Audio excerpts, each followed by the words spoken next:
rank where the view is nothing less than phenomenal. For how I express and project from my abdominal. The only view better, both my daddy and my mama know.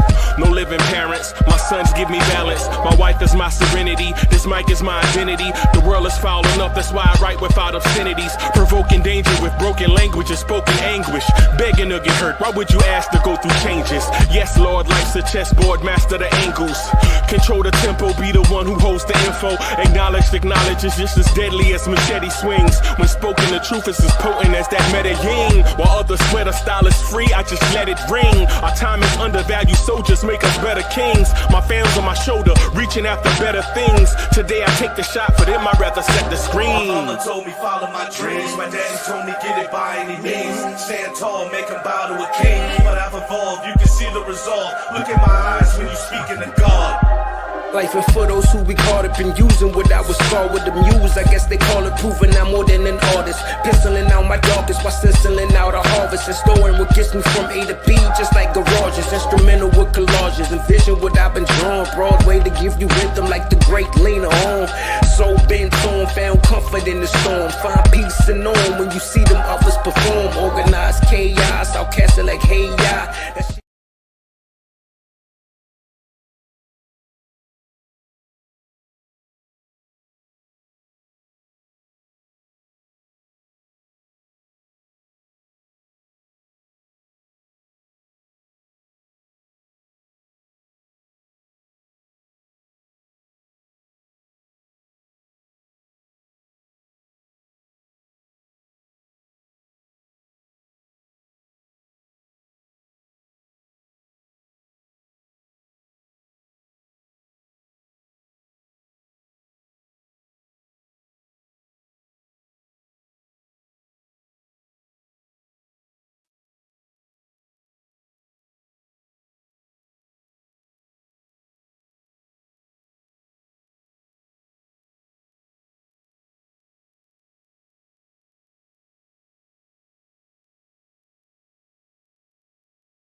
How about now? Test, test, test.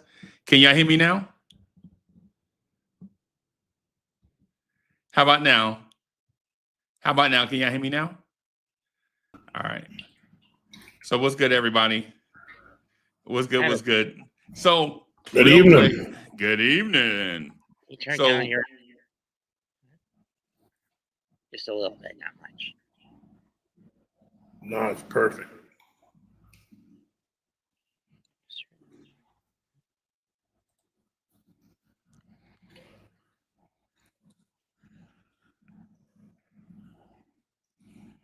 Good.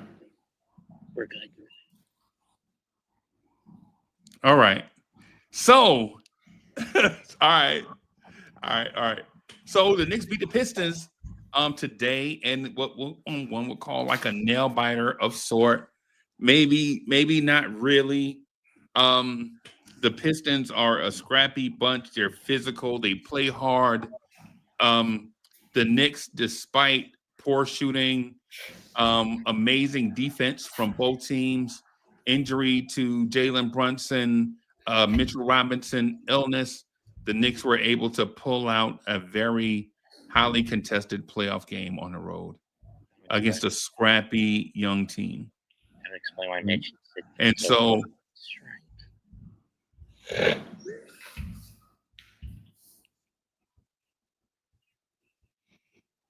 would you say, boss? An illness would explain why Mitch was playing so badly today. Mitch was definitely playing through an illness very badly. But I think he did have an impact on the game, though, I would like to say. Okay. Expound on that. when you look at his free throw shots today. Yeah, I was talking to Yuri. Though. I mean, despite the free throw, despite him missing free throws, right?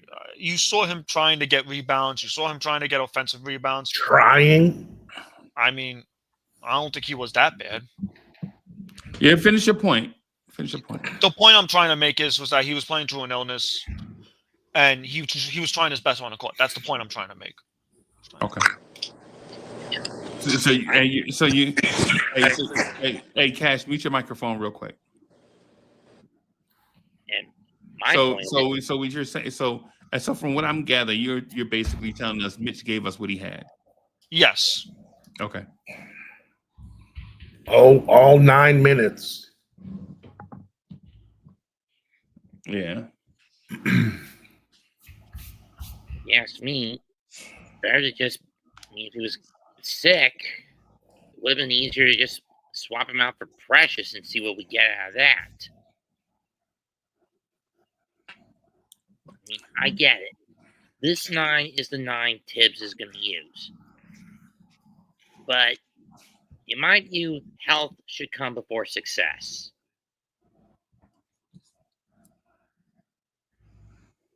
What? What'd you say? I wouldn't have played Mitch if he was sick, is all I'm saying. Okay. Because what I heard is I thought I heard you say health comes before success. That's what I said. Either way. I think If that was the mentality, then Brunson wouldn't have came back in. So, Coach, what did you see tonight, man?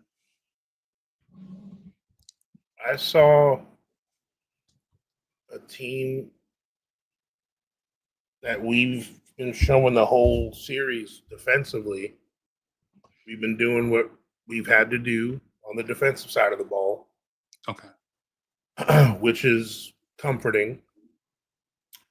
I think that blended in with the fact that the MO of Detroit is they're not a very good team, 3-point team, percentage-wise. With that being said, the illusion, I'm not saying our defense was an illusion, but on paper and on the final scoreboard, it looks like our defense is doing great because they're not scoring that much. But I've always been an advocate for timely stops. Like, it's not about the 48 minutes of just lockdown defense. It's getting stops, and when they're very important. When we're in the midst of a comeback, or while they're making a run, or late in the game, that's when defense is really important, right? Yep. Because you said it during the playback earlier today on during the game, the watch along.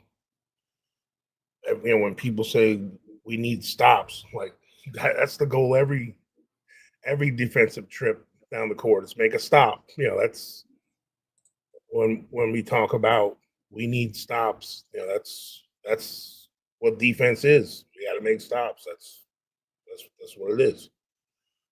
But where I see the difference in these games,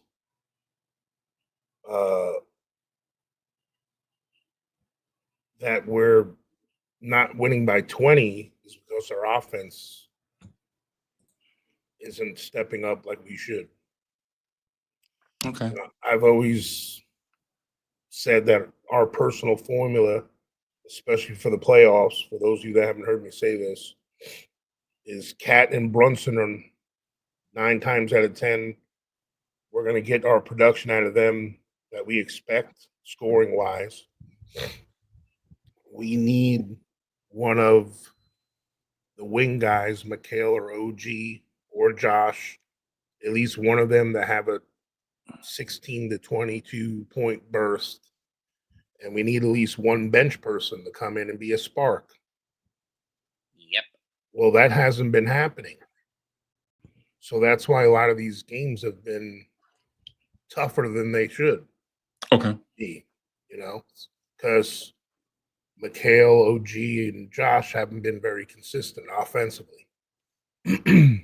So when all three of them are missing open threes and open shots, it's very noticeable on the offense. But when one of them's hitting, like Josh was hitting a little bit tonight, so that's when we had our nice spark in the first half on offense. Yeah, I would like to pick up on what you said, Coach, about the Josh Hart threes. When Josh Hart is shooting threes and he's making them, this is a very different team in a sense. Because if we look at the series on when Josh Hart shoots around 35% or around nearing 40% of the threes, Knicks usually win games. Mhm. Not only that, they usually win series that way.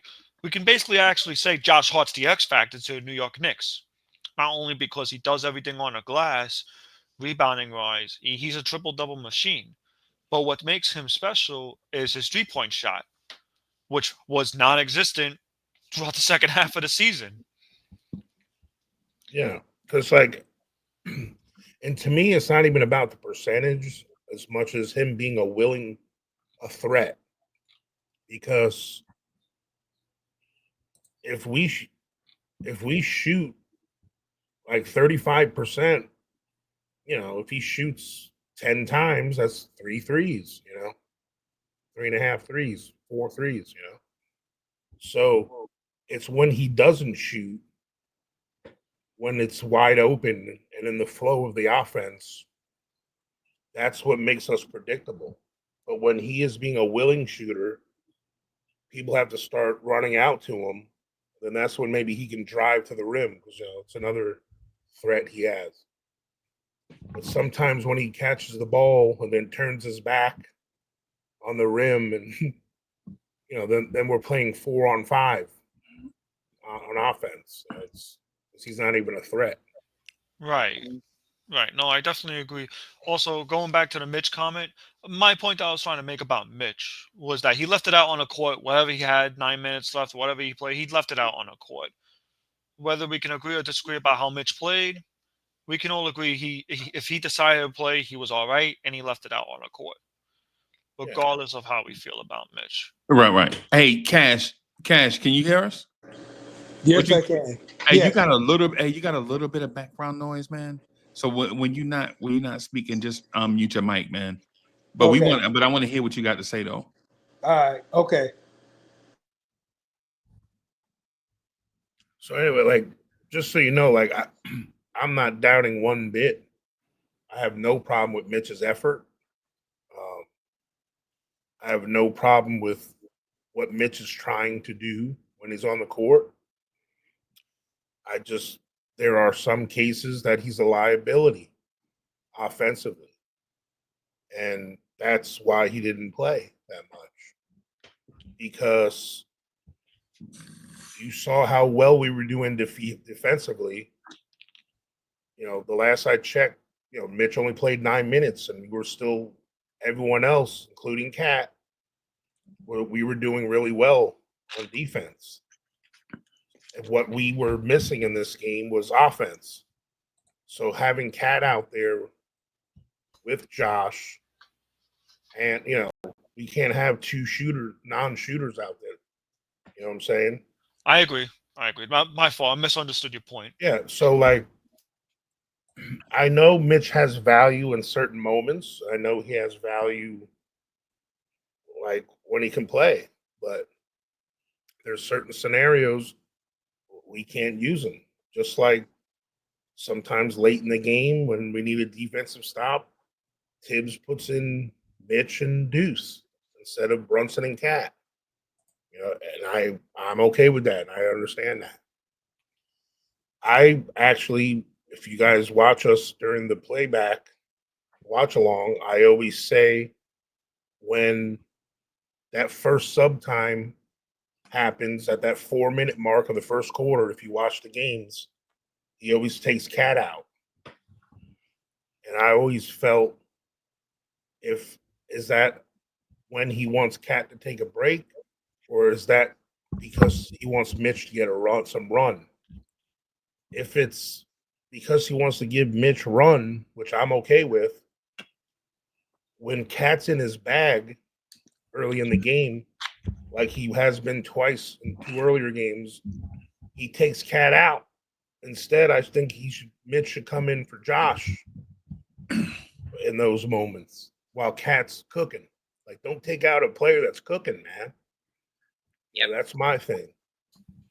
So for me, it's not about I don't want Mitch on the floor, because it's about knowing your players' strengths and weaknesses and helping them succeed. If you know Mitch has shortcomings offensively, don't put him out there with Josh too. Put him out there with other people that can shoot. You know what I'm saying? So it limits us. So, and it's the same thing when Cam's in the game and Deuce. Like, you can't have Shamit, Deuce, and Cam, like the 3 little guys, with Josh and Mitch, or with, because then you got Shamit that has to cover a big wing or something. So there's a lot of different scenarios where it comes down to like coaching and personnel and stuff like that. So yeah.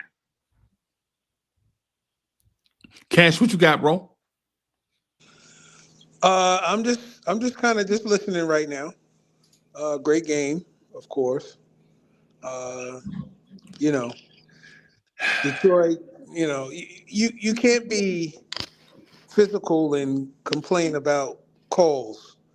I mean, when you look at for any Detroit Piston fan that may be listening to this telecast, let me give you a little history lesson.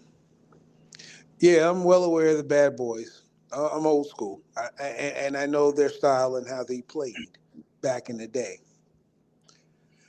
But you never seen them complain to the refs about calls. They just play basketball. what? I've been seeing them complain. So you can't be physical and then look to the refs. Um, as far as the refereeing, they let a lot of stuff go on both sides. I mean, okay, at the end of the game, yeah, he fouled him, whatever. But there were a whole lot of other calls too that were missed, not only in the course of the game, in the course of the series as well.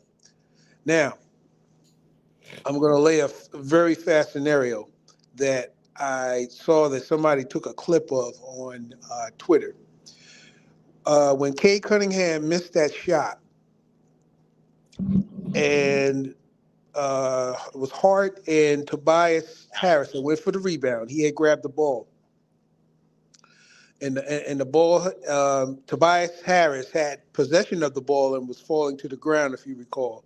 I think Mikal was trying to fight for it. Somebody took a still shot. And when Tobias Harris had possession of the ball, his foot was on the line, meaning he's out of balance, and that's a turnover to the Knicks. But that ball got pushed out, and eventually Hardaway, got the ball, and we saw what happened with Hart. But that was missed. So I say that to say that, you can't blame the refs. I mean, I guess you can blame. I mean, yeah. Well, Detroit is blaming the refs that if that wasn't there, we could have won the game. And there's a lot of other calls that, if it was called, could have changed the trajectory of the game. But all in all, we up 3-1, and we need to close it out. Simple as that. Okay. Checkmate. I like to pick up where what he left off on. If that's okay. Yeah, go ahead, bro. Foul calling wise, this is where I'm going to try to be as unbiased and a little biased as much as possible. That third quarter, we did not get no calls, for God's sakes. None whatsoever.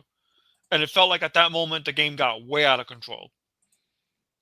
Because Jalen Brunson goes down, right, in the third quarter. Okay. And the Pistons go on like what, a 10-0 run? Okay. The 10-0 run was up 10 points. Okay. Everyone's wondering where Jalen's at, myself included. He comes back in the fourth quarter. The man had no free throws at all throughout the whole entire game until like what, the last half of the game? Until like what, not even the fourth quarter? He only had 4 free throws, and he was able to put up 15 points without fouling. And not to mention the Josh Hart foul, right? Jalen Brunson did that same exact play that Tim Hardaway Jr. was doing last year when he tried to foul for a 3-point shot in the Pacers series, and he did not get his call. So if there's Piston fans watching this, right, and you want to talk about Tim Hardaway Jr. not getting fouled, I'm going to say go watch Pistons Game 3. Knicks game, Pacers game 3. Yeah, the Pacers game. Jalen Brunson did not get that same exact call. And guess what? It happened again this year. Right. Well, before Tim Hardaway Jr. got that shot, Tory B said in chat, I was going to say this too. There was a no call on Tobias Harris. He was mauling Josh Hart on the rebound. Yeah. Like they should have never even gotten that opportunity. I saw that. Yeah. So, and things like that. It's just like in the NFL. Like you can call holding on every play in the NFL. Like on an offensive, it's like they were consistent. Like I would have been pissed if they called, because in all my years of basketball, that Josh Hart brushing against Tim Hardaway Jr. at the end there, that's not a foul. That's not a foul. That's never been a foul.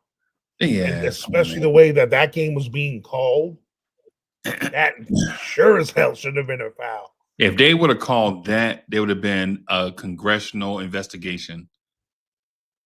Right. At some point, if you're the Pistons, you can't really complain about anarchy when you come in with the mindset of Helter Skelta. Yeah. Right. Because Helter Skelta creates anarchy. So when you get it, you can't then complain about the thing you created. Yeah. Because we all had the approach that this Knicks team was more of a finesse team all year. Right. I had been reading y'all comments all year like, hey, you know what, Uncle Freezy, this team may not be as physical or as tough as we wanted to be. You guys probably use different words, phrased it differently, but the gist of it is that's what you were saying. Like this team needs to be more physical. There's a heart element that's missing or whatever. And so the Knicks matched the Pistons' physicality in the playoffs. Is that somebody coming? Whose mic is that? Was that okay?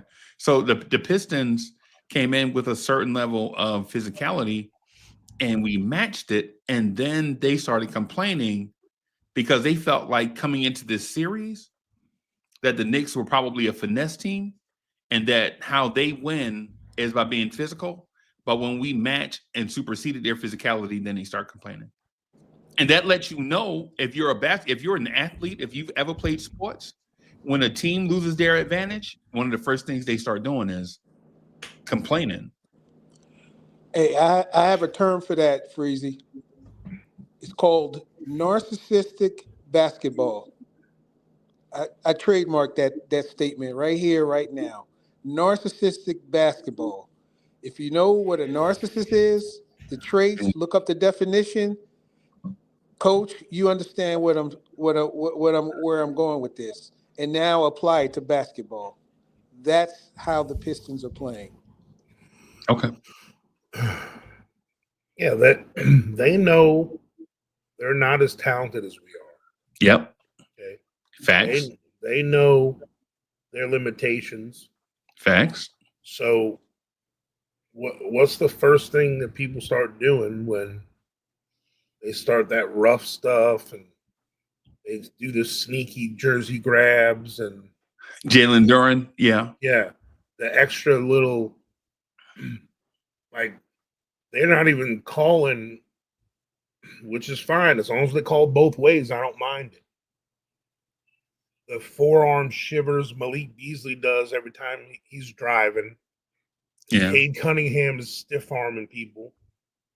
You got guys that look like pulling guards doing picks. And Malik Beasley, yeah. yeah, like, and that's fine. You know, I think we played through it just fine. It is. I don't think that's taken us off our game.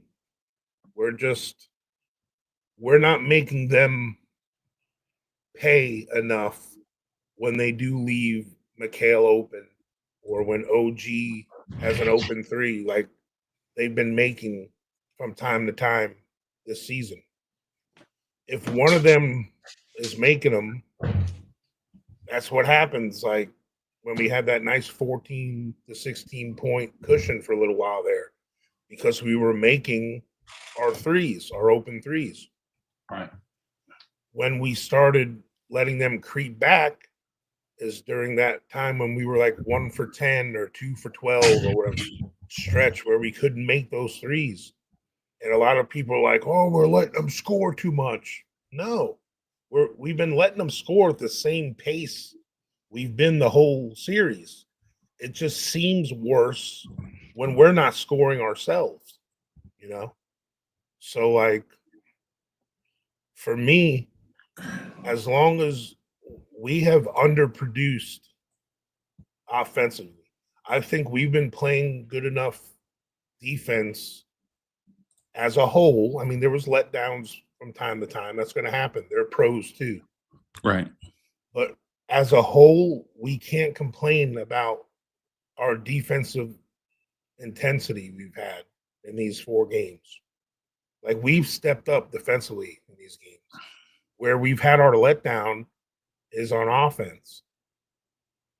You know, we haven't been making those opportunistic open threes.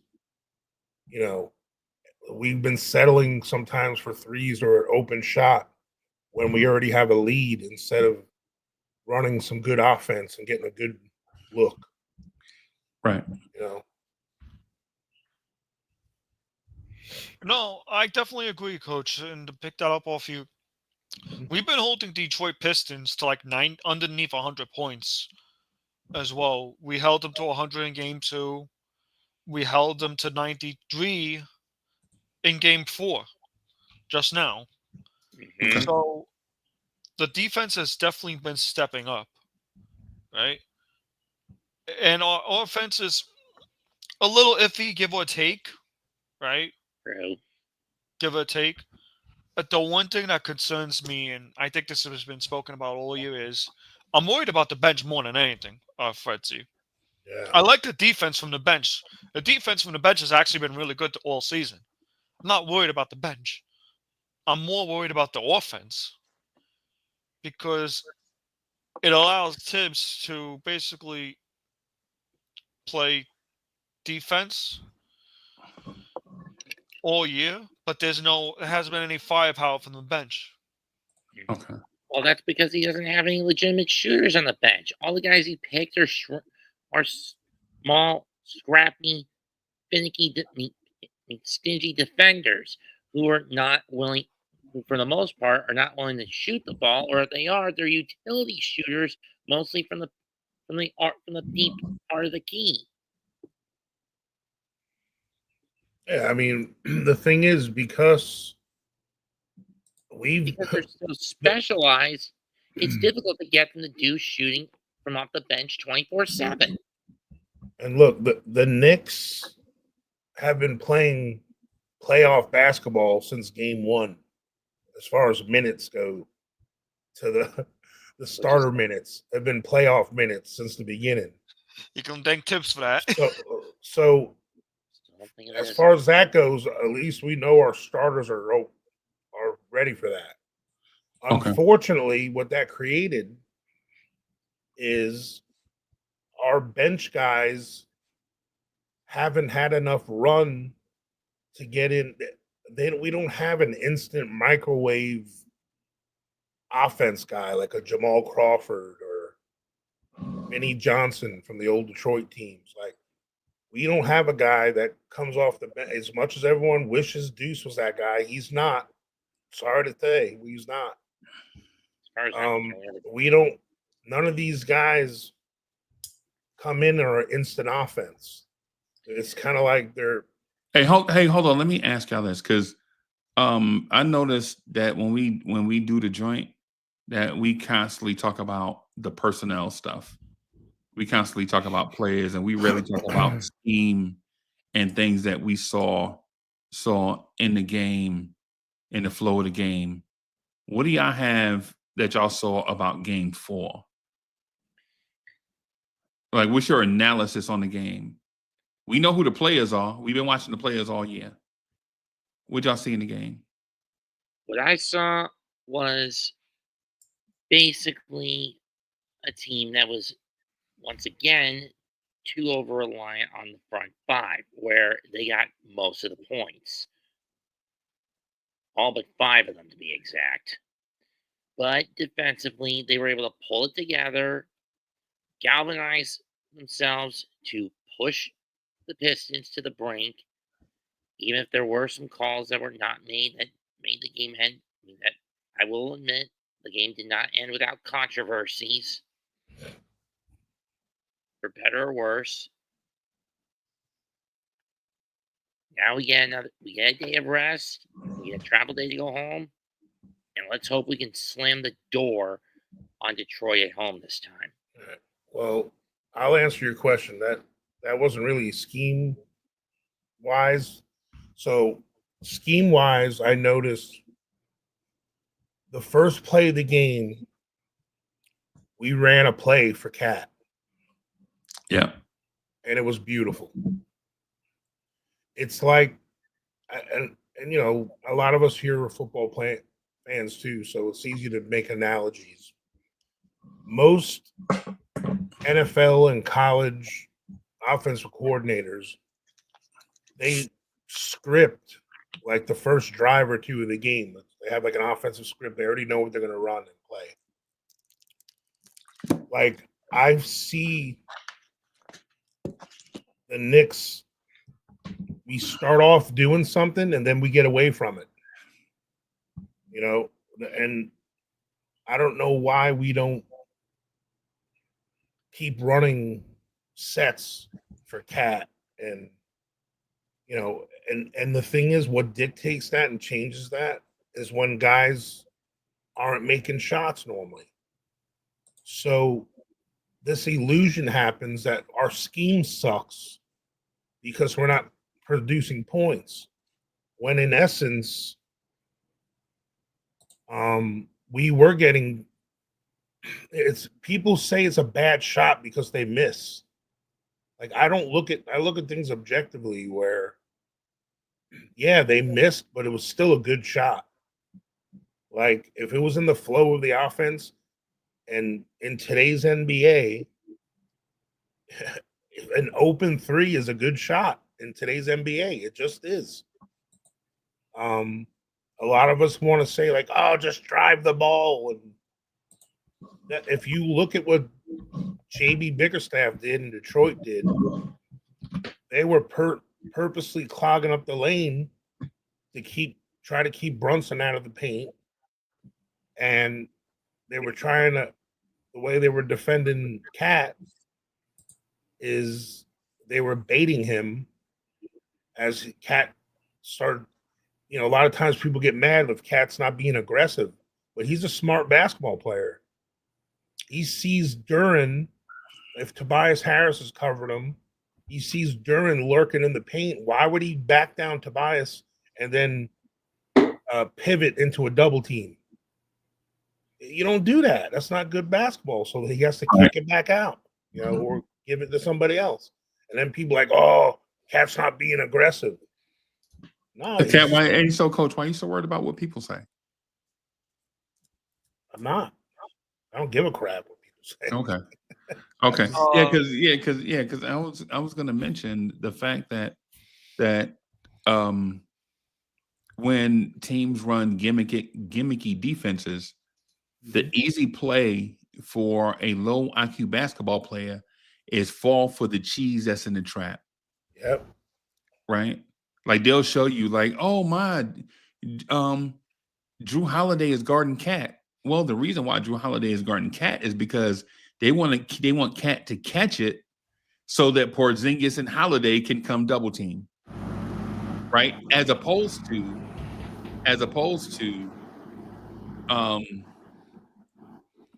bringing a double team with a smaller player, right? Which has no impact.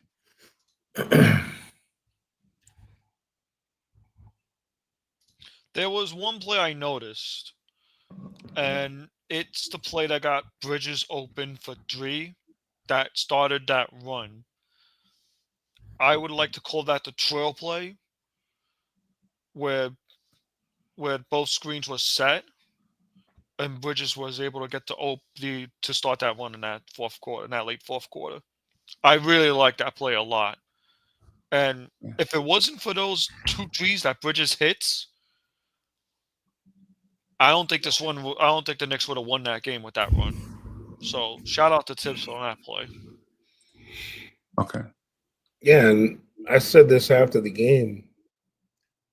I've been very critical of our lack of production on out of bounds plays, and I was calling Tibbs out for it. But in this game in particular, I got to give Tibbs credit. We had at least 4 or 5 sets on out of bounds plays that we had very productive outcomes. Right. Right. So, like, it's easy to, like, I call a spade a spade. If I think Tibbs is knocked on too many times tonight on this thing automatically. All right, Max. Have a good night, bud. Like, if I feel I don't agree with what Tibbs is doing or he's doing something wrong, I say something about it. If he's doing something good, I'll say something about it. That's what part of being somewhat of an analyst is, I'm also a fan, so I get passionate about when I don't like some of the personnel groupings and stuff. I'm like, well, why are these guys in the game? Look at this offensive lull we have right now. It's even worse. Right. Let's change something up. And that's something I feel, I agree with a lot of people about that I see mention it, that Tibbs doesn't react as fast as we would like him to.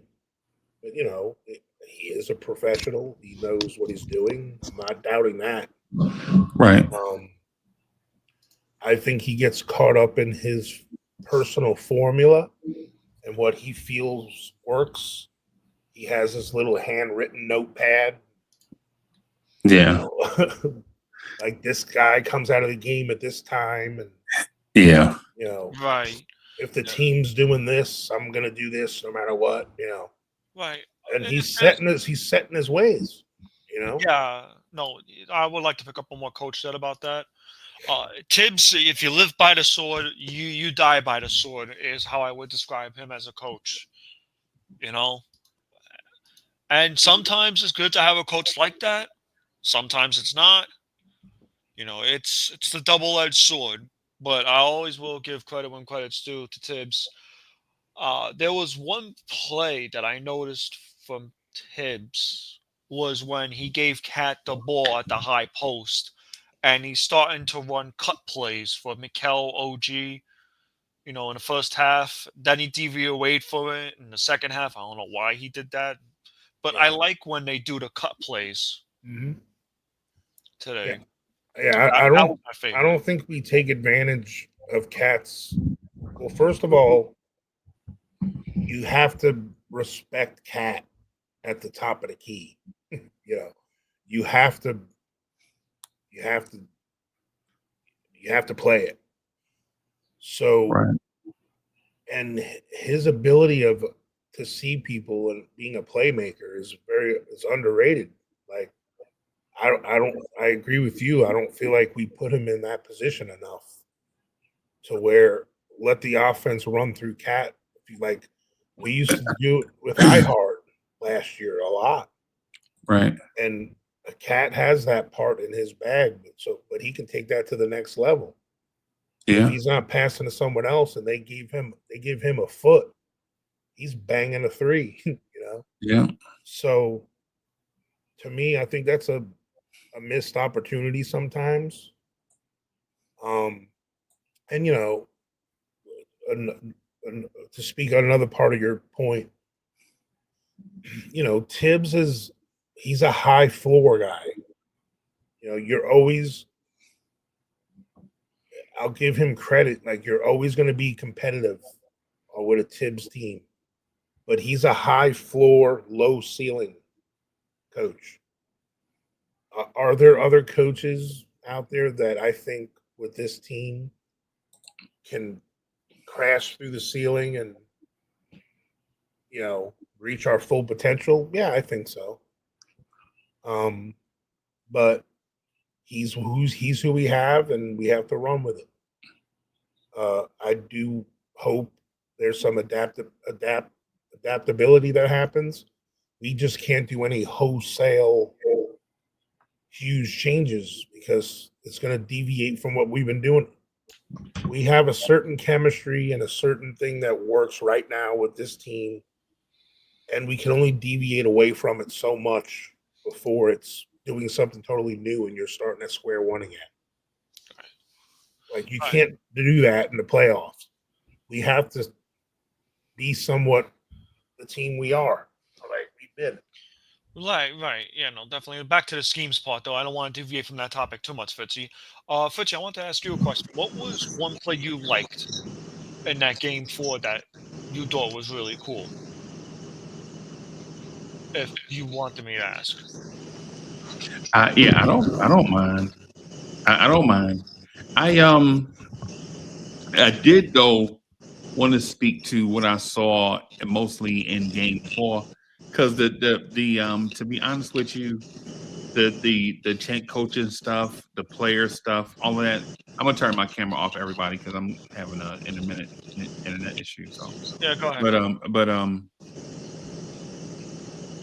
I thought the fact that the Knicks overplayed on the pass, right, to me, shut down a lot of stuff that Detroit wanted to do. Because if we hey Cash, I'm gonna mute you for a second, man. Okay. Go ahead, Fitzy. Yeah, Yuri, I got it, bro. You know you on with the number one Chief Rocker, right? I got you. So one of the things that the Knicks did, I thought was overplay aggressively on the pass. And basically what that did was, for guys that don't put the ball on the floor, it put them in that space where now if the open jump shot was taken away, they had to create. And that's something that they didn't expect to do. And that's something that Cade Cunningham is not used to being either, being the receiver of shot creation, right? It's like if you asked Algie Crumpler to throw a pass to Michael Vick, right? It looks awkward. It feels awkward, though it might work, because Algie Crumpler, for whatever, was a great athlete down here in North Carolina, and Michael Vick might be the greatest athlete to ever play NFL football, right? But you wouldn't have that be your main offense, right? And so the Knicks did that today with Tim Hardaway and Malik Beasley. And as a matter of fact, Coach highlighted it during playback TV that Malik Beasley couldn't create space. He basically forearmed defenders out of the way so he can get his shots up, right? And so now when you get people outside of their comfort zone, and this is a schematic thing, this is something the Knicks saw on tape. They were like, hey, man, we're giving up too many open jump shots, man. How about close on the pass and make guys dribble to their weak hand, or make guys go into their move bag to create shots. And I think that's the reason why you saw Detroit struggle a lot. And then once you saw our backups come in and we weren't able to force them to get in their shot creation bag, they kind of got in this game and made this a tight game. But as soon as we went back to it, you notice Detroit couldn't hit a shot.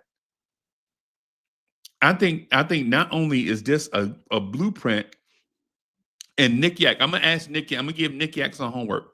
Nick Yak, mark this time down that I'm saying this. I mean, not the exact time, but just I'm saying going forward.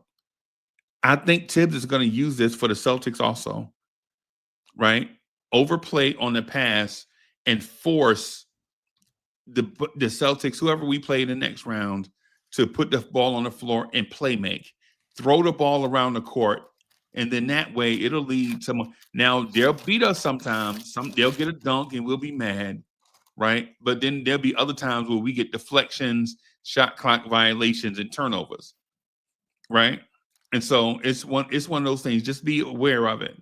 That we did this at the end of Game 3, primarily in Game 4, and I think we have the athletes to do it, especially when they went with Tobias Harris at center and OG Anunoby could guard the 5. The only thing about that, though, is be mindful that when you play this way, there are going to be moments where you don't see Mitch for a long time. And there'll be moments that you'll see OG as the tallest person on the floor, and you'll see moments where you'll see Mikal Bridges at the rim, right? Because we'll go smaller, more athletic to overplay on three-point shooters and force them to put the ball on the floor and take long twos. Yep. And another thing we did a few times in this game, and you made a notice of it, Freezy, in the middle of the game, was if you notice that Tim Hardaway Jr., he's effective when he's just a catch and shoot three-point shooter. But he's not good at creating shots off the dribble. So I feel if we keep overplaying him tight on the perimeter and making him a dribble, shots off the dribble, we need to keep doing that. Because when he did that in that game, he missed. I got to go back and see how many. But he missed a lot of dribble penetration, jump shots. Yeah. Yeah, Cash. No, I was thinking about what you were saying, and you mentioned about Mitch. Maybe, just maybe, for Game 5, with that lineup, have Precious as your center. You can overplay. Not only you can overplay, as you mentioned, you can switch everything. You can switch everything. Because between Precious, OG, Mikal, I don't know who the other two guys that would be on the floor. Say like if you had your second unit, a Shamit or what have you, you can damn near switch everything. Okay. And that could work. That could very well work. So I want to say this too.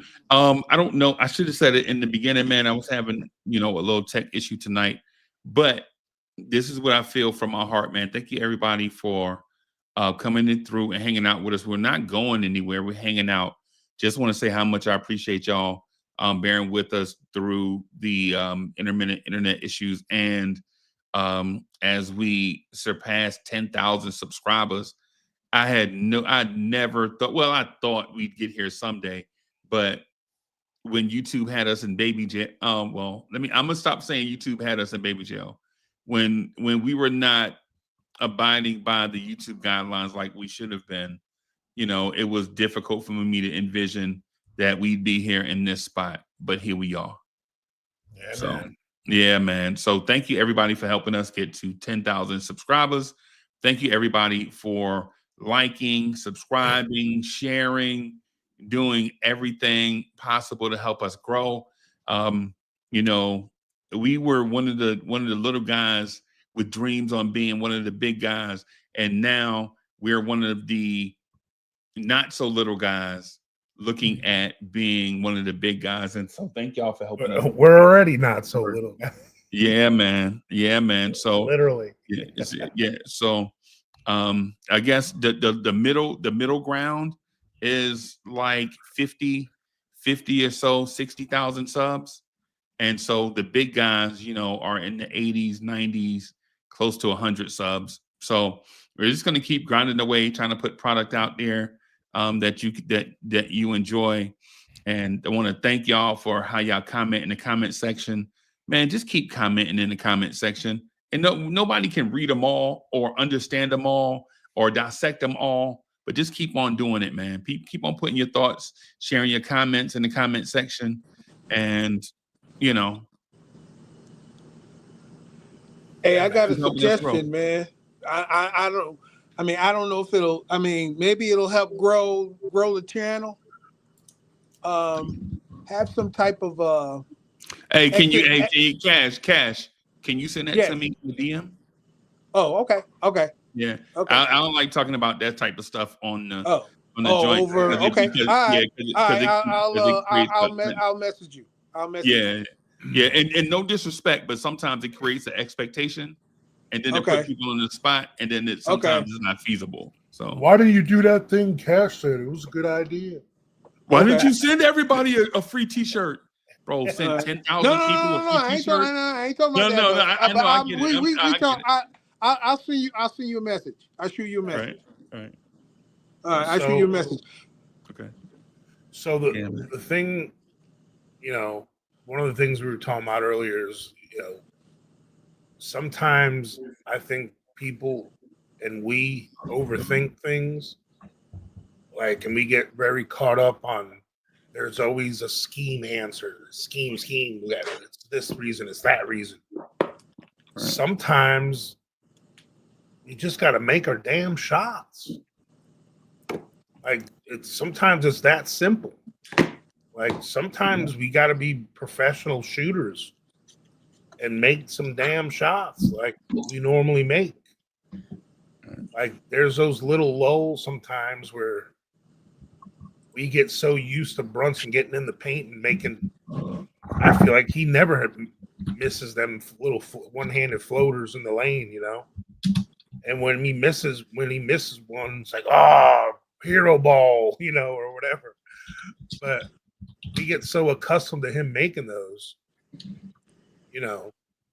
And then the same thing with, like, early in the game, Mikhail just was not making those open threes. He had a few of them. There were one or two he forced, you know, that he probably shouldn't have, especially on that transition. He probably should have just took it all the way to the rim because of the way he was shooting, but he was trying to shoot his way out of it. And because he did that, and remember I said it at the half during playback, I'm like, there's going to be 2 or 3 opportunities for Mikhail again in the second half, and he's got to make them. And he did. And, you know, unfortunately, him and OG, OG's doing so much defensively right now. It's taken everything he has to. Because as good as Cade has been, he's been working his butt off for everything. So, like, in the first half, OG was locking down Cade in this game. And then the second half, Cunningham just showed, you know, why he's an all-star, why he was a number 1 pick. You know, sometimes he'd make some hard, tough-ass shots, you know. So, in the end, I think scheme-wise, we are doing what we're supposed to do. It's just, if we were shooting how we normally shoot, percentage-wise, these games wouldn't be as close as they've been. And that's what it really comes down to. But Now I say, Coach, I learned. I think as a team, and I hope that as a team that we learn something from this game. And what that is that Brunson he's going to be Captain Clutch in that who he is. But I feel that we learned that if we can empower our players in conjunction to what you said of hitting those shots. Mhm. Now, how do we do that? Brunson trusted Karl Anthony Towns to come through, and he came through. And so maybe, just maybe, we need to do the same for maybe at times OG or Mikal, but we got to put them in a position for them to do what they're good at. I mean, like for an example today, and I'm just again going to dovetail on Karl Anthony Towns. He made him make the shots he took, that move, that little jab and spin back. He's capable of doing that, and he came through. I mean, the team, trusted him. Tibbs always say, the game will tell you what to do. Right. And I say to empower these guys. I mean that was a hell of a pass, that cross court pass that Brunson threw. Oh, I mean, wow, to Towns when he hit that shot. Right. And I think at times in those moments that Brunson can empower these guys or put them in positions and trust them, man, to come through. Well, I think the thing is, I think he does, and he has been. It's just when he does do it, and they don't make shots, he's like, well, hell, I got to do it myself, I guess. Because how many more assists do you want him to have? Are we aware? Did we see this stat that just happened? Because first of all, he had 11 assists. Out of all the years of all the playoffs, all the amazing talents at point guard, the Allen Iverson that single-handedly took the 76ers to the finals, the Magic Johnsons of the world, the Isaiah Thomases of the world. Name all the best point guards you want. Even go as far as the Pistons that'll run with Chauncey and the teams that were led by point guards. Jalen Brunson is the first NBA player in history to have 30 points and 7 assists in its first 4 games of a playoff. In 4 straight playoff games. All the superstars in the world.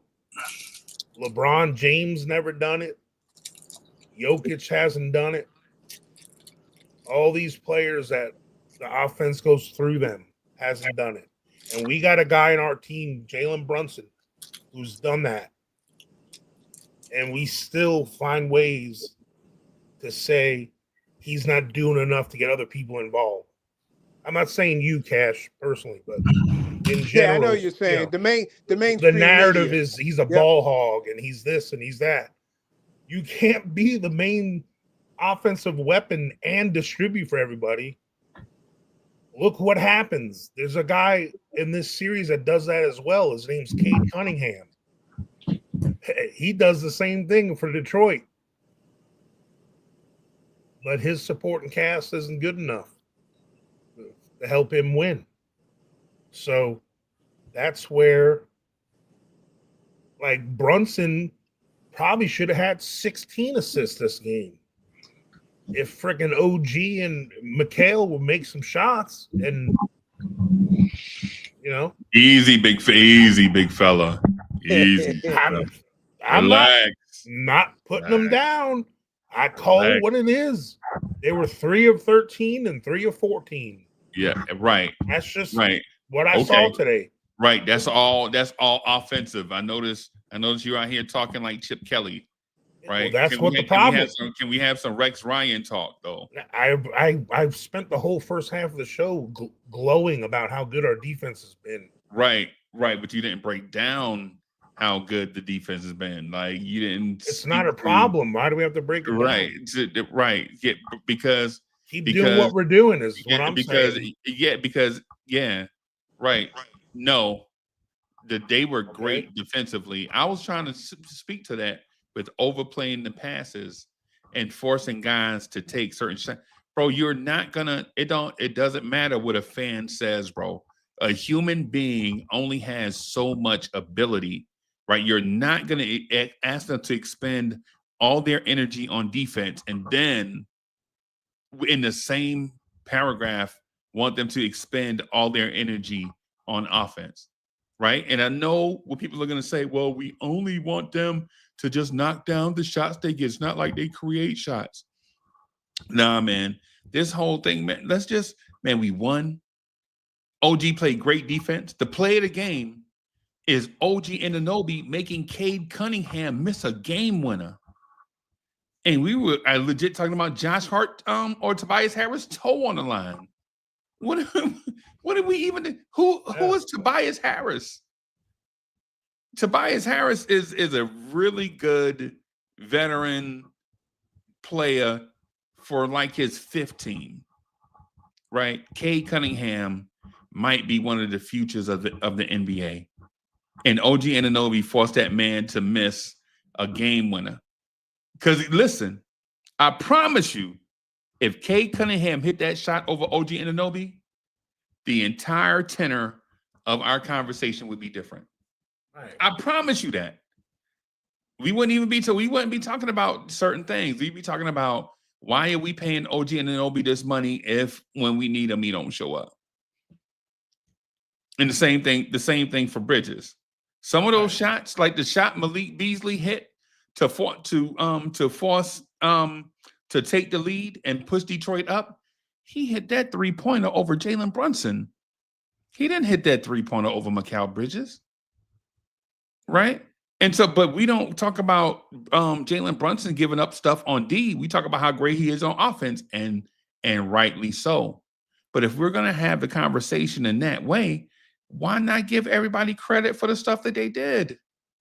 Like Cat. I have been like Cat, sure, right. Like Cat, man, some of the stuff that Cat did, man, some of those tip outs and those highly contested rebounds where Cat put clamps on the rebound, bro, and pulled it out so we can run. With all of us saw it during the game, like a lot of those rebounds bounced around, tips, all this stuff. It's a scrum. And a couple of those rebounds, Cat's clamped it so that we can get out and run the floor. Now, did we take bad shots on those? Yeah. You didn't even let your best players get down the floor before you took a shot. But you could get those shots because of what happened before that. Like everything that happens in a basketball game has a root to it. Like everything doesn't just happen on like an island or such. Man, OG and Mikal Bridges, in my opinion, are probably the reason why we won this game. Yeah. Their defense individually and collectively, in my opinion, was immaculate. I feel like this team with this defense that we ran tonight, that this team, we can beat anybody in the NBA if our defense plays like this every night. Right. We'll be in every game 100% because of that. And the thing is, though, what keeps Mikal Bridges and OG at the salary that they're getting, and because they are starters in the NBA at the highest level, I don't expect them to both be elite offensively at all. Okay? But they are paid to be two-way guys. That's who they both are. They don't have to be equally as good on offense as they are on defense. but they both have shown, even the games they play awesome defense, they can be 20-point scores. Don't need them both to be that all the time. When? I'm only asking for. What do you mean when? Throughout the season. When you heard me, you heard answer the question. What question? I'm answering it, but you I cut said me off. when. I asked you when, and then when you asked what? me. When have they been a 20-point scorer and been a good defender? Yeah, when? Every time they've scored 20 points this year. When? When was that? Did you memorize what games they scored 20? No, see, because the thing is, you're talking about random games, and we're talking about the playoffs. I would I'm saying is I need OG Anunoby and Mikal Bridges to be serviceable offensively, not below average. Just like we're not exonerating Brunson and Cat on defense because they're so elite offensively. We don't just say screw it, don't play defense. They have to play serviceable average defense, right? To be productive. What I'm asking for OG and Mikal, thank you for your elite defense.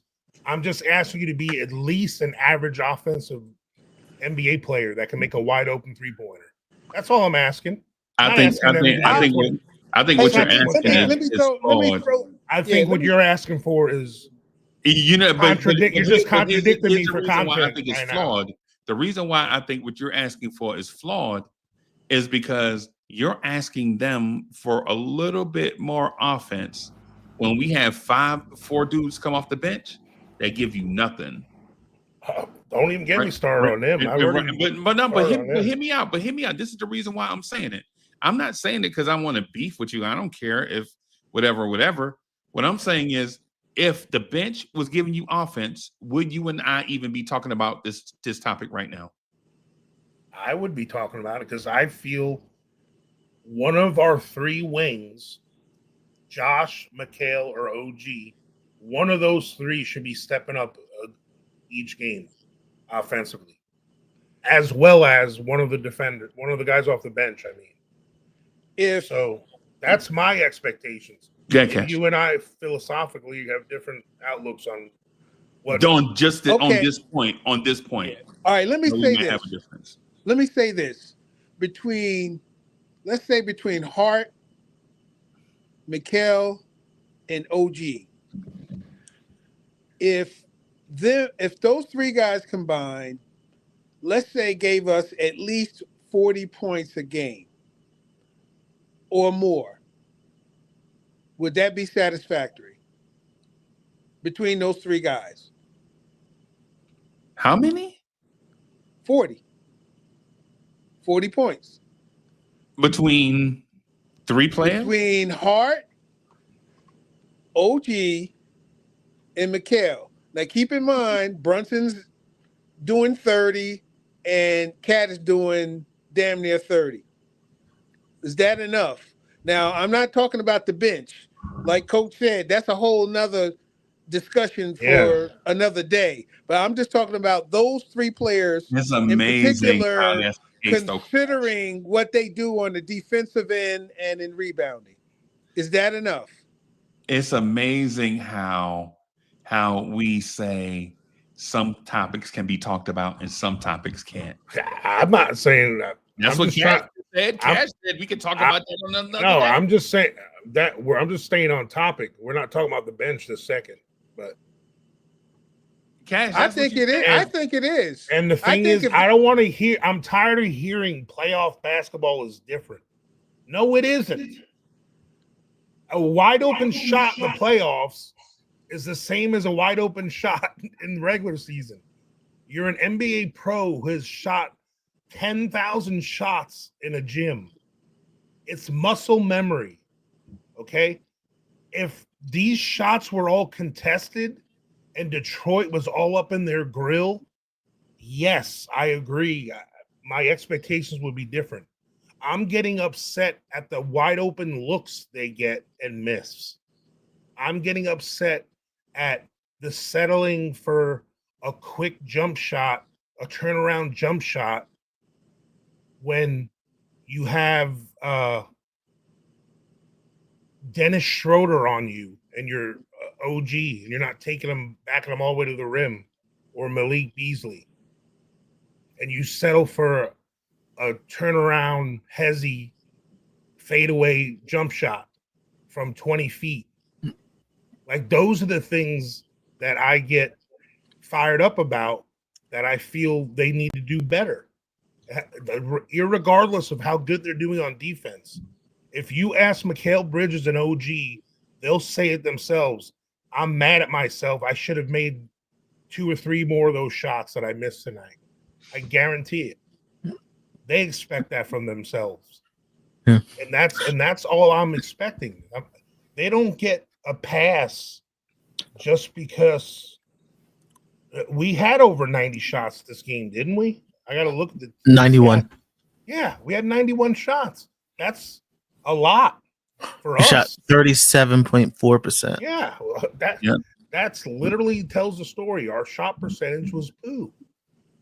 And it's not because Detroit was so awesome defensively. We got some shots.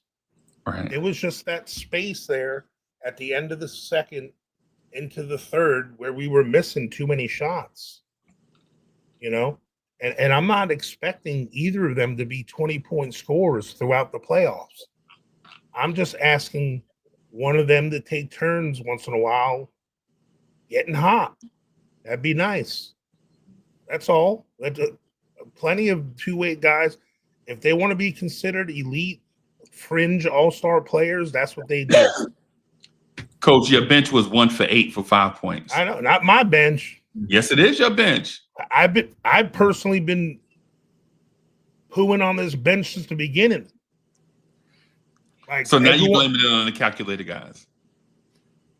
I don't know who to blame. I'm just saying. Deuce, Mitch, Shamit, Cam. I love Cam. My question would be is what happened to Shamit, because he was shooting the lights out at season's end. Trash. He played 1 minute.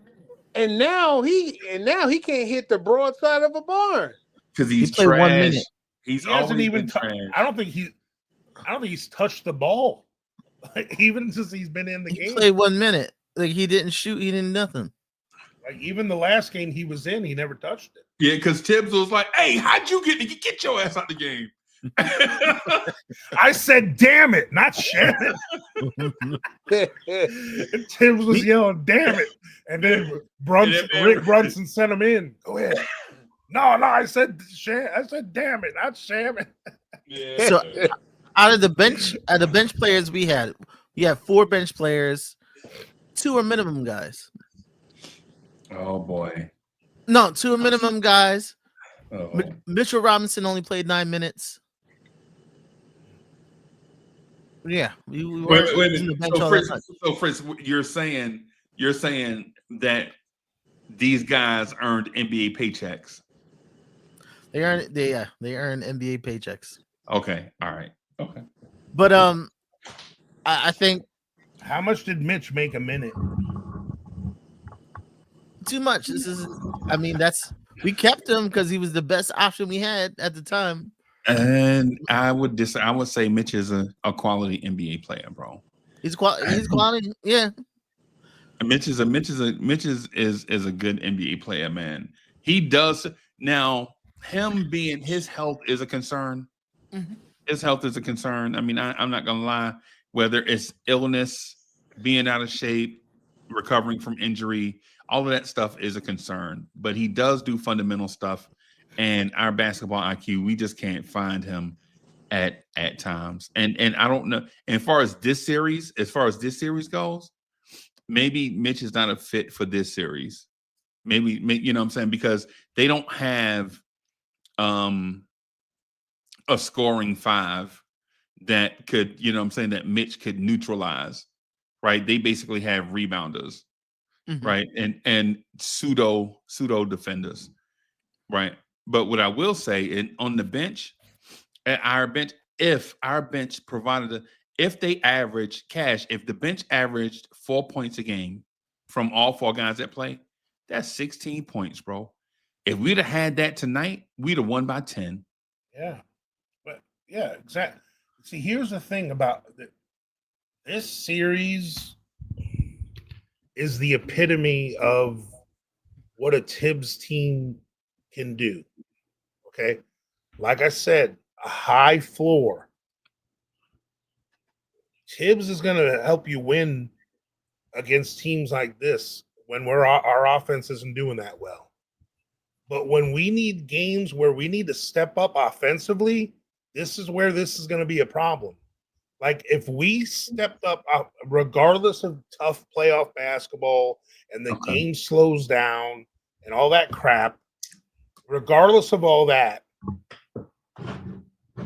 if the Knicks make their normal percentages, even if you want to drop it 3% or 5% less because it's the playoffs and it's tougher, if we just did close to our average in percentages and shooting, this series would have already been a sweep, and we would have averaged a 12-point win every game. Just look at our averages, how low it's been offensively shooting. Yeah, they're not in our class. They're not. Yeah, we're winning despite our shortcomings. Shooting this series. His head coming on stream is the funniest thing ever.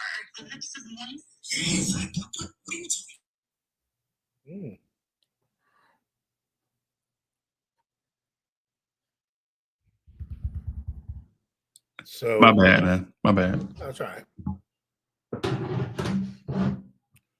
So yeah, in closing, I'm excited, man. We're up 3-1 and we're going home. And we're going to close that out at the Garden. It's going to be amazing. I called it before the series. I said it's going to be a sweep or a gentleman's sweep. So we're still on pace for that. Even the mighty Celtics lost the game. Okay. So whatever. One of the main reasons why I want to close this game out coming up, I want Brunson to have as much rest as possible for his ankle. So we're ready for the next dogfight we're about to get into. Okay. Yeah, Cash. Cash was wanting to say some stuff, man, and yeah, Cash. Cash microphone is sizzling, bro. I think he's got like a AC or a fan or something behind him. Hey, Cash, you buy an AC or fan or something?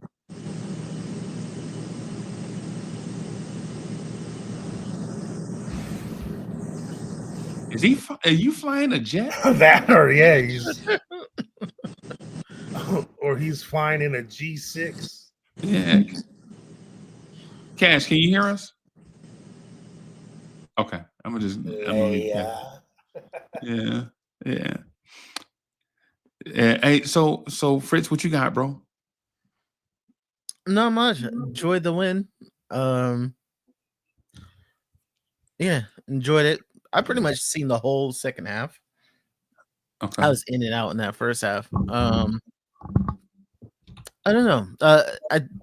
Tibs did make some decisions like in that game. There was a couple of decisions I thought were risky. There is some decisions I thought Tibs did was risky. When Cat got his fourth foul, okay, and I think JB was out of the game, I thought he would have sat Cat until the end of the third. Okay, because if he got fifth, I thought we were cooked. I thought if he got a fifth foul, we were cooked. But he trusted him. He came through. Okay. One thing with some Knicks fans, if we win the game, the coach is a genius. You lose the game, the coach is a dummy. Right. I don't know. I really didn't like that third quarter. I really didn't like that third quarter, what I saw in the third quarter. Yeah. It bothered me. That third quarter bothered me. Just the way that we were just shooting from the outside. Just totally forgot about the inside. we got away from what works. We really Right. got away with what works. Okay. Yeah, but we also have to think about there's a coach on the other team, and there's players on the other team, and they schemed it that way. Right. They purposely were closing off the paint. They kept having Duran or Paul Reed lurking in the paint while Tobias or Ozzer Thompson or whoever were trying to defend Cat from, coming into the paint. And then obviously they're trying to clog up the paint so Brunson wouldn't get there. So they're daring us to shoot those outside shots. Cat wasn't there either. Like Cat wasn't establishing anything. Like he was kind of. What can he establish? He was I'm saying we can't expect Cat to back down. As much as I know, Cat can abuse Tobias Harris. This is where the basketball stuff come in, man. When the thing is the Pistons played 1 foot back on defense, taking away the paint. It'd have been dumb for Cat to even try to go into the paint because the Pistons basically had 5 guys there because the Knicks are not knocking down 3-point shots. If the Knicks were knocking down 3-point shots at a high level, the whole Cat thing at the paint thing would be totally different. But the Pistons basically protected the paint because guys from the Knicks aren't knocking down 3-point shots. Because even when Brunson and Cat are knocking down 3-point shots, the other guys aren't. And so you could still play that same defense, right? Because in theory, if you need Cat and Brunson to open up the defense or spread the defense, the other guys are not offensive threats. I mean, OG and Bridges were 6 for 25 tonight, right? And so when the defense is taking away a certain look, we have to have an expectation that certain things are just not going to be available. The other guys get paid too. Yeah. I mean, just the third quarter bothered me.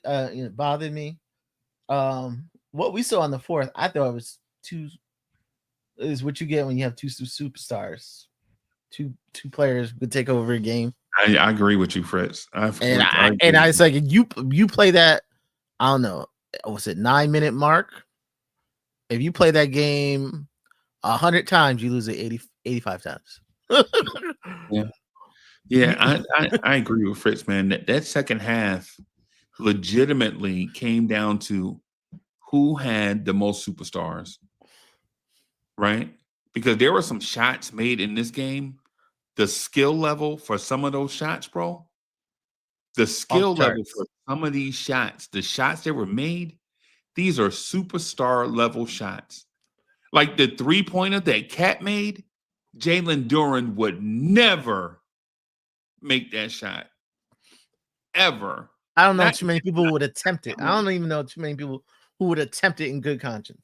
Right. That fadeaway where you have to shoot over the corner of the backboard with a big in your face, that's a superstar skill level shot. Right? And Jalen Duran there are probably 2 centers in the league at this moment can make that shot. That's Cat and Jokic. Right? That's it. That's it. Right? And so Fritz is definitely onto something there, man. I'm with him on that, man. It came down to who has the most stars, and the team that had the most stars won today. Yep. And that's why we made the moves we made in the offseason. You're never out of it. Like you're never totally out of it when you have two superstars. Like when you have 2, it's one thing to have one player that can go nuclear. We have 2 guys that can take over a game offensively and just score 50. Yeah. Right. But the difference between with Cat and Brunson, when people get upset about, Cat not being aggressive enough, Right. he can't go in the back court and rip the ball from Brunson's hands and give it to me. Right. Like he's unfortunate, just like Shaq. I mean, I'm not to compare. Coach, hey, Coach, let me speak to that thing that you just said too. Yeah. Right. Let's speak to this thing that Coach just mentioned. That what they're doing, what Detroit doing, and this is why I say to the fans, you're watching a game, you have to know how to put 2 and 2 together. Right. The reason why they're smothering Brunson in the backcourt is so that Cat won't have time to post up in the front court and get position. Because by the time Brunson crosses half, we're at 16, right? You have to be at 16 when you cross half, because if not, it's a backcourt violation. So we're at 16, we're at the top of the key. They're pressuring at the top of the key to take 4 or 5 seconds off, and you're not gonna work a play where you work around the perimeter, give Cat the ball with 7 seconds left on the shot clock.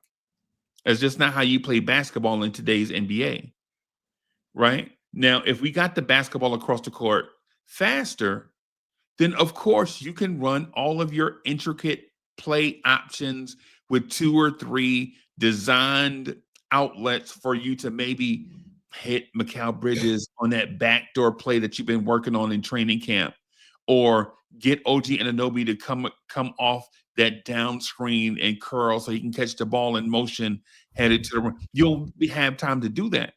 But when you only have 12 seconds left on the shot clock and Jalen Brunson is seeing Cat and OG caught up in the wash, and Mikal Bridges is on the backside looking at him like, what you going to do?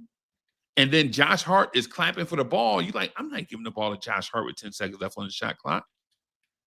And so that's where we are. Like, and you guys see this stuff, but a lot of times we don't put these things together because basically we don't look at the sum of all parts. We look at the last thing that happened. Oh, Jalen Brunson shot a contested 3 and missed. Nah, that wasn't the offense. The offense starts, your offensive possession starts as soon as you take the ball out. So as you take the ball out and you bring the coach, I was telling coach, you remember when Josh Hart got the stupid play that Josh Hart got, that Jalen Brunson got hurt on? Remember that? When Josh Hart, instead of presenting himself as a ball handler, he comes and sets a pick and crowds the play even worse. Yeah. Brunson hurt his ankle. Yeah. Yeah. And Fritz, I think Fritz, you were there with us, right? You saw that play, right? Yeah, I saw it. Right. Fritz was there. Instead of Josh Hart being an outlet for the pass to get the ball across half, he came all the way over to set a screen. Jalen Brunson gets hurt. They turn the ball over, get a layup. When all Josh had to do was either go down the floor and Mikal Bridges come up to be the ball handler, or just be the outlet for the pass and get the ball across half so that we can get into offense. And so you can't really blame Cat for not calling for the ball in some of these plays, because who in their right mind is going to give the ball to Cat in the post with 9 to 10 seconds left, knowing that they're going to double team, right? And then force Cat to play make out of a double team with 7 seconds left on the shot clock.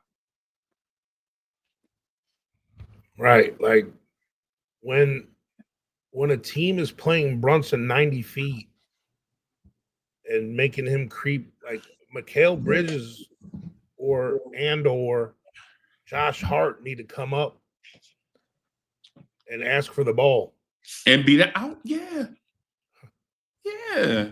These are simple things, bro. This is not even, you don't even have to fire your coach and hire a new coach in order to get this. This is basketball 101.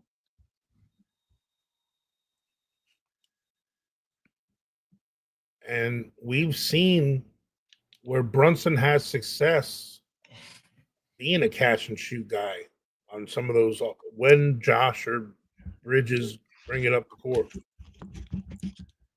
Yeah. So it's good offense for us too.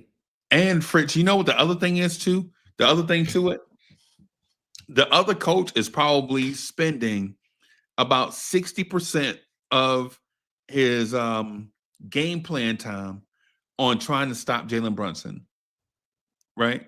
And then 40% of that is on others. Probably 25% of that is on Cat, right? And then 15% on 7 other dudes, right?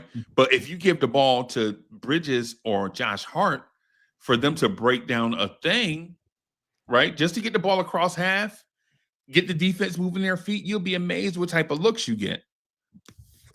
It's like when coach will remember this. It's like when Dante Culpepper used to pump fake to Randy Moss. Yep, he could pump fake to Randy Moss and go walk the ball to Chris Carter, bro. Like, here you go, Chris. Because the defense had to adjust to it. Well, coach is a Bucks fan, and so he don't know anything about a passing game. So coach probably don't get it. But you could. I got one that coach could understand. You can play action pass to Michael Pittman and throw the ball deep to a wide open Joe Jaravicious. Oh, You understand that one? 20 years ago. Back when the Bucks were good. The Bucks, in recent memory, the Bucks found a way to have Jameis Winston throw for 4,000 yards. So I don't want to hear it. Yeah. The Bucks used to have good receivers too. I think Horace Copeland played for them. Oh, God. Yeah, man. You remember Horace Copeland, bro? We got the most underrated receiver of all time on our team. Chris Godwin? He's pretty good too. Oh, you talking about Mike Evans? Okay. Yeah, the only guy to have start his career with 11,000-yard seasons. Yeah, that guy. In a row. Yep. No, with 32 quarterbacks. Okay, Coach. Jeez, man, you ain't gotta brag. God damn, Coach always gotta take stuff to the extreme. No, I'm saying like he did that despite. He did it with an insurance man at quarterback. No, that was a Rolodex. Now he had a nice run. Obviously, Mr. Brady was in town, but yeah, all them other guys were all over the place. Yeah. I'll say this though. Let me ask Fritz this. Fritz, when you saw the offense, what were you thinking when you saw the offense in the second half? Not just Brunson and Cat. Like when you saw the other parts of the offense, were you thinking a certain thing, or like were you thinking like, oh man, we're in trouble, or were you thinking, nah, these two dudes will take us home? In the fourth? In the second half, yeah.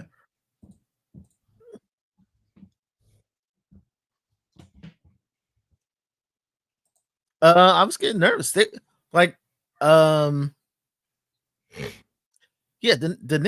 Knicks never really totally shut them down, even though we won, but we pretty much overtook them. We didn't shut them out. Like they were still hitting shots.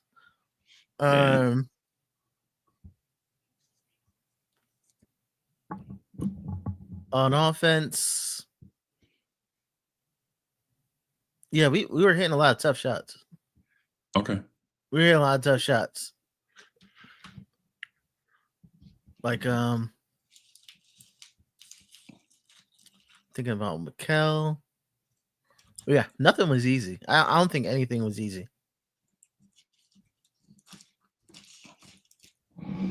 I think it was a lot of like individual talent. A lot of individual talent in the second half got us where we won it. But a low scoring game, that's what you expect. Like it's not. What kind of offense do you think Tibs was drawing up there? Or did you let him, or you thought that he let them play free?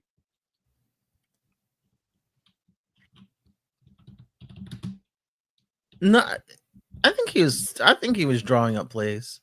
I definitely think he was drawing up plays.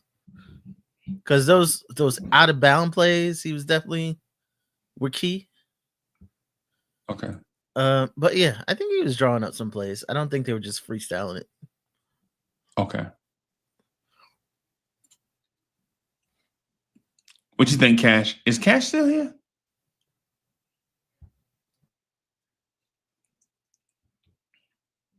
I guess not. I guess Cash is not here. Okay. All right.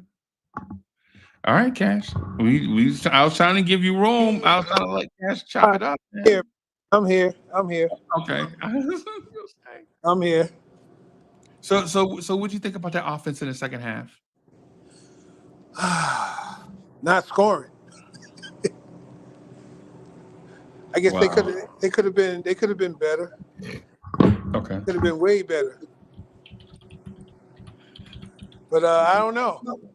Okay. Could have been freelancing. I mean, I don't know. I really don't have a definitive answer. Are you concerned that Jalen Brunson may be injured? I'm sorry, not injured, but hampered by his injury. Yeah. I mean, if you sprained an ankle, whether you play football, basketball, or any sport,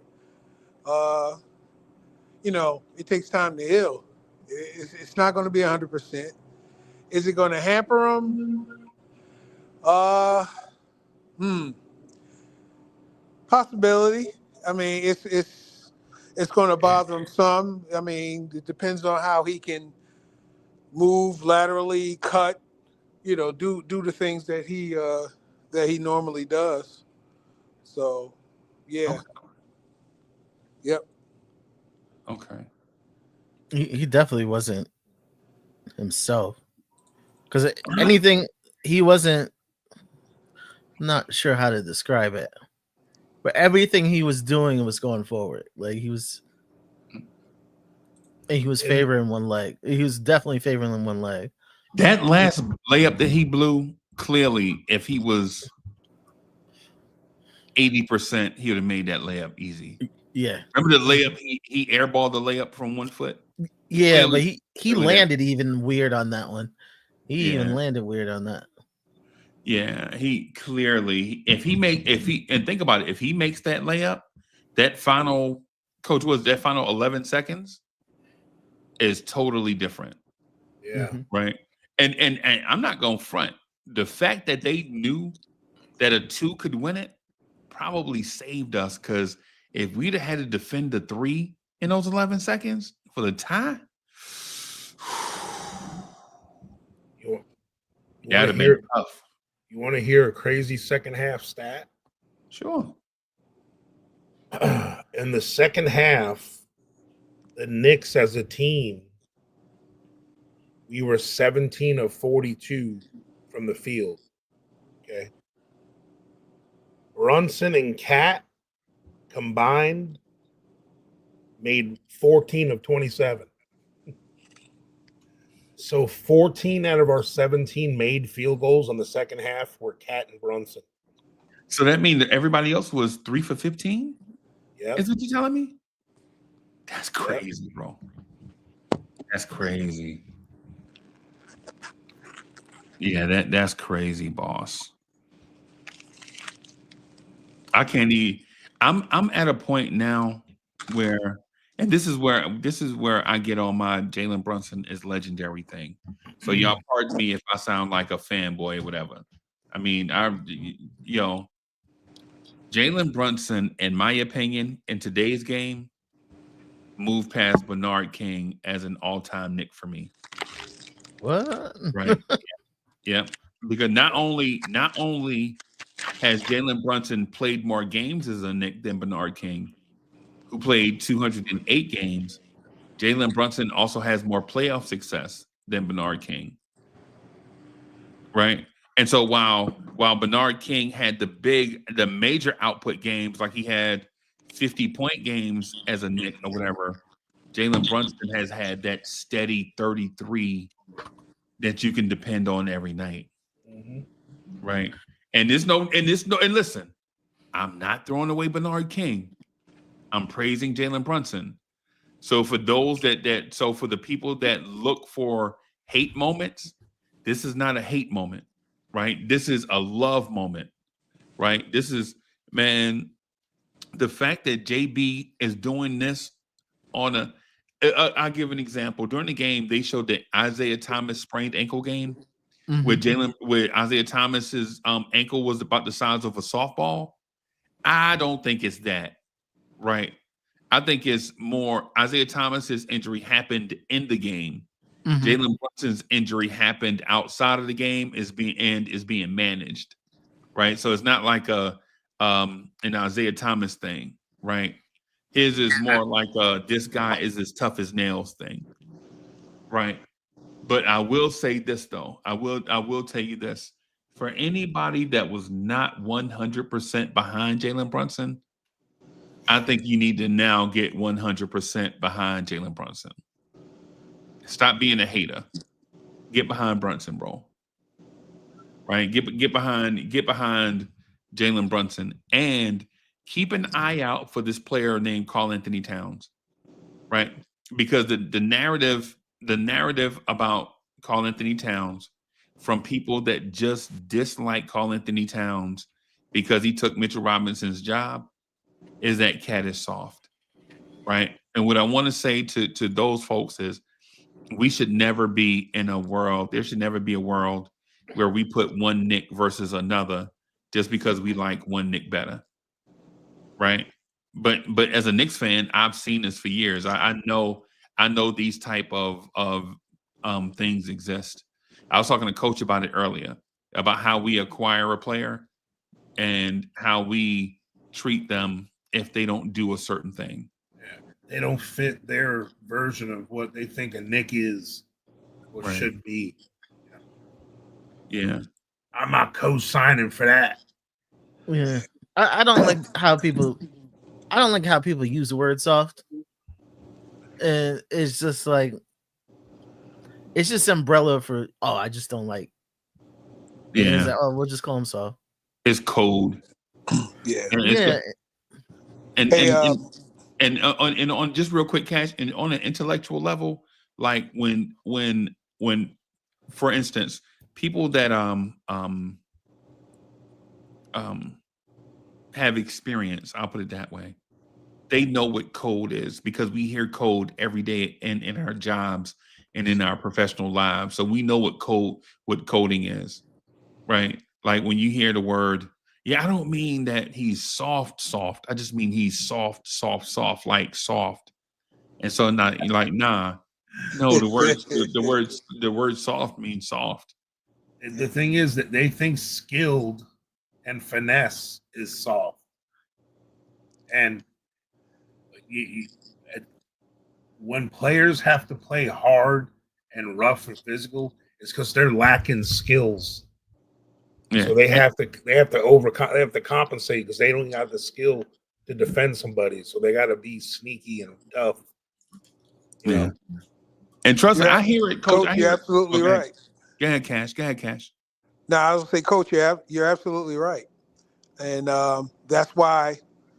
Again, I'm gonna trademark this statement in terms of the play of the Pistons, narcissistic basketball, because really outside of Cade, and if Beasley and Hardaway don't get hot, they really don't have anything else as a threat.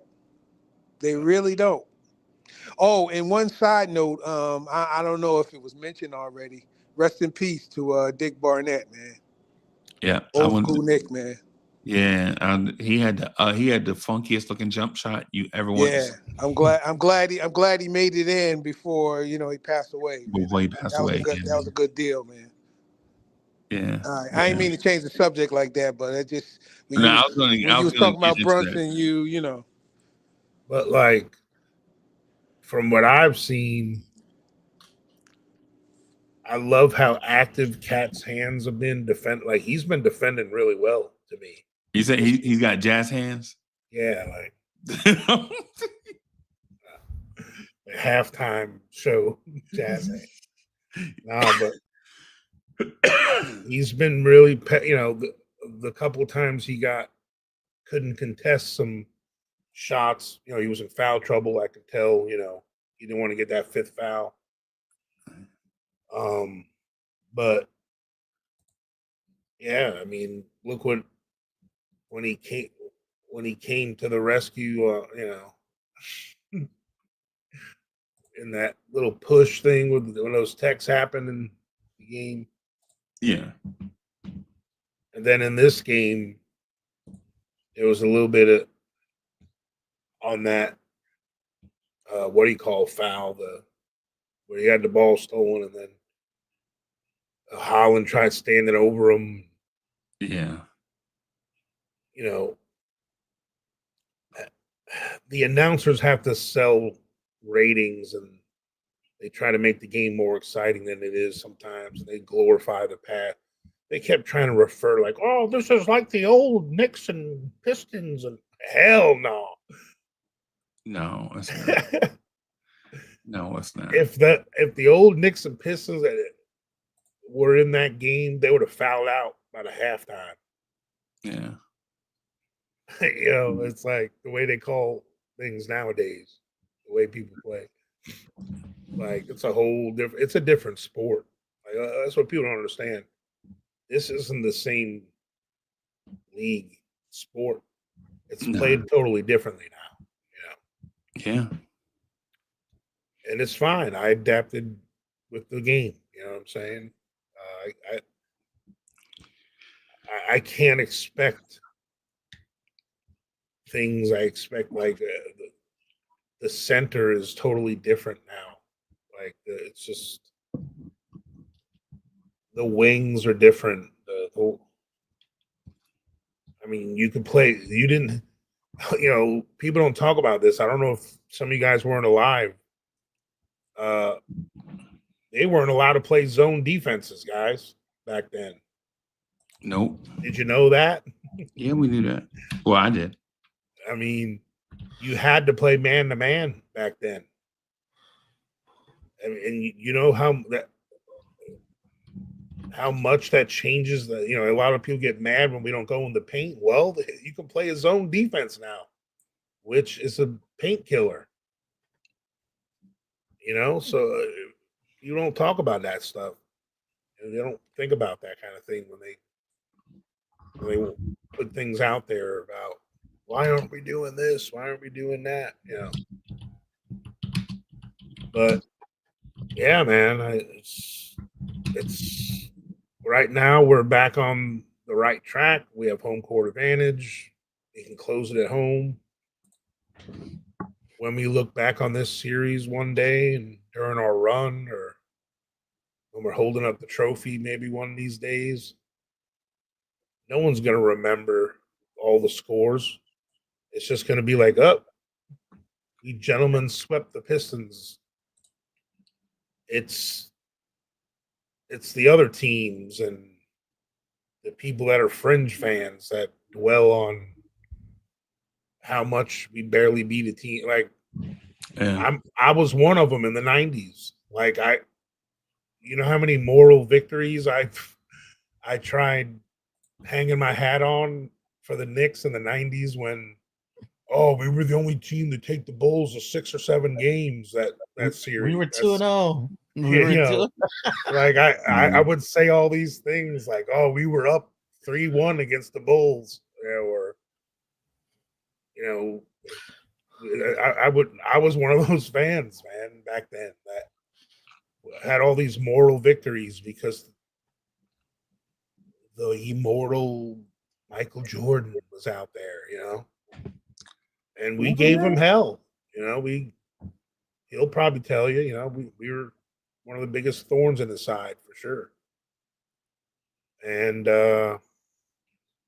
when he finally stepped away, we had our chance, but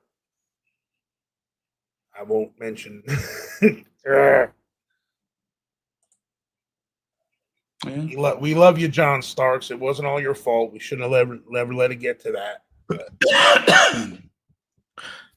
Hey, we had, but for the game before that, we had a little judgment call. So yeah, just how the Pistons had a little judgment call, we had a little judgment call the game before.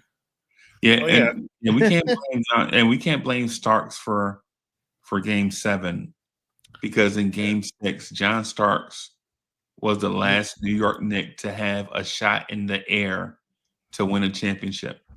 Yeah. And if Olajuwon doesn't get a fingernail on that shot, I believe the Knicks right now would probably have about 7 NBA championships. But that's how destiny works, though.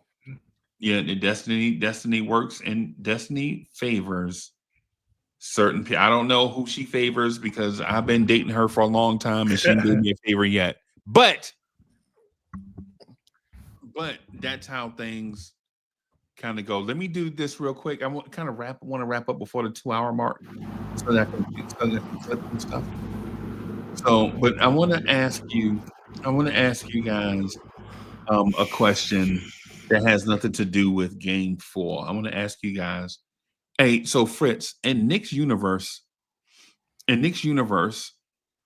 what do you think is the thing that attracts viewers to channels? Like, what can content creators do better in order to have their channel grow?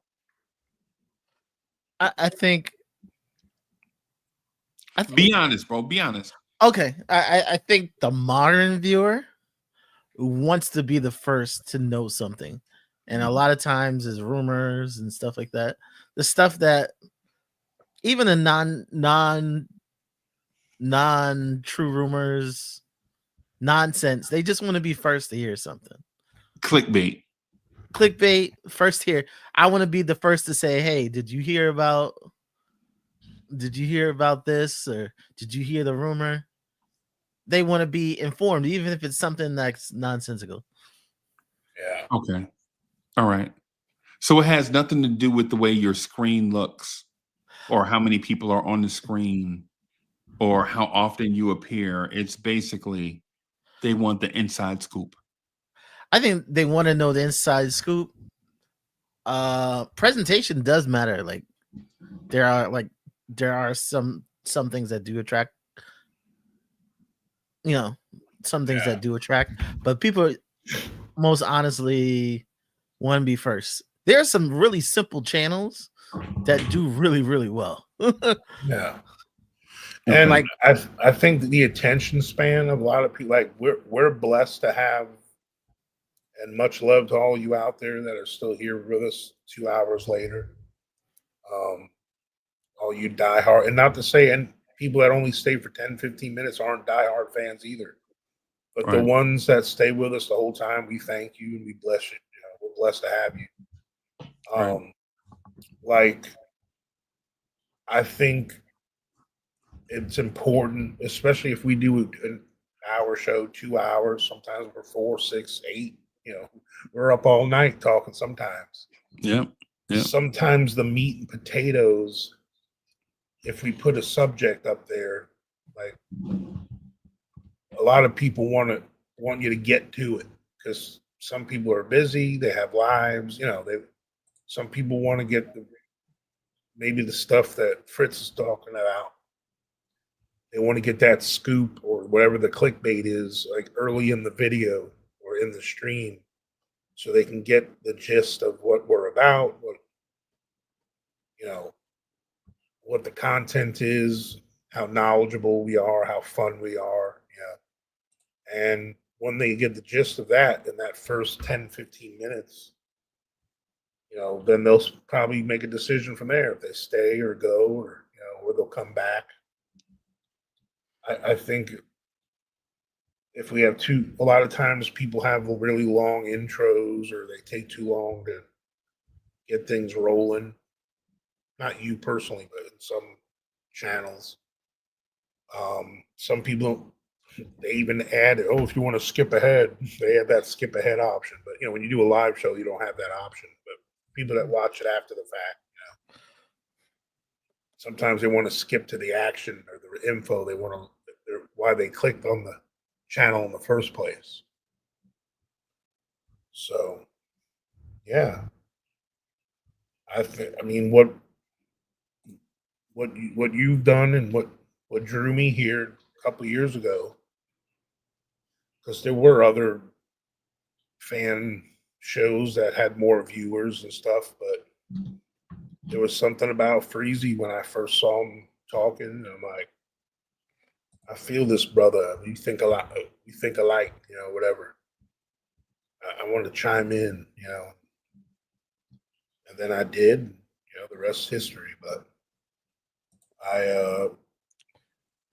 yeah, man, and I feel blessed and honored to have 10,000 people smart enough to subscribe. There's a lot of people late nighters, man. Be surprised. They like this later. Yeah, I like it too. Yeah, the way you're making it available, I think there's a value in both, and only being on once in a while, and then there's also value in being a constant, like always there and available. So, if you're only on once in a while, it gives something for people to look forward to, I guess. Yeah, the fear of missing out. Yeah. But if you're reliable and you're always there, that's another thing. Like, oh, well, you know what, man? They're on all the time, man. How the hell they always have something to talk about? Some people, some people can only go once or twice a week because they don't have enough. I'm not putting them down, but they don't have enough to say.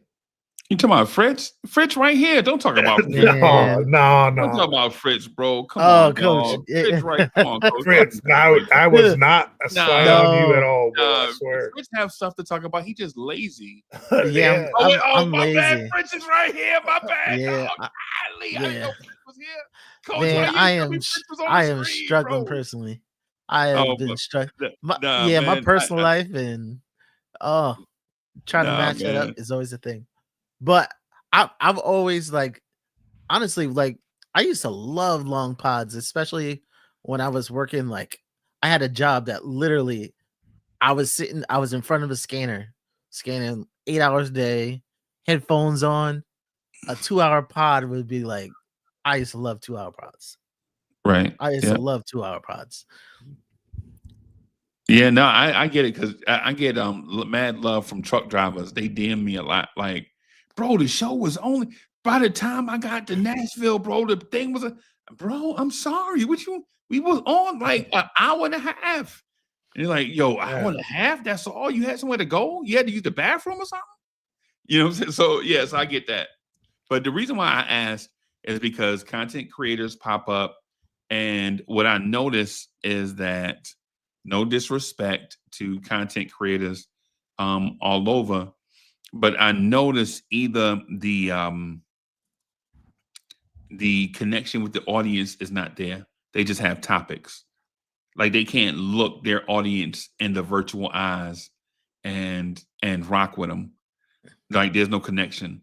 There's no background to it. Hey, I'm Joe. I love the Knicks, but I have a secret rumor. And then once you get the secret rumor, it's like, yeah, I don't need Joe anymore. Right. And then there are some that the entertainment value saturates the entire product.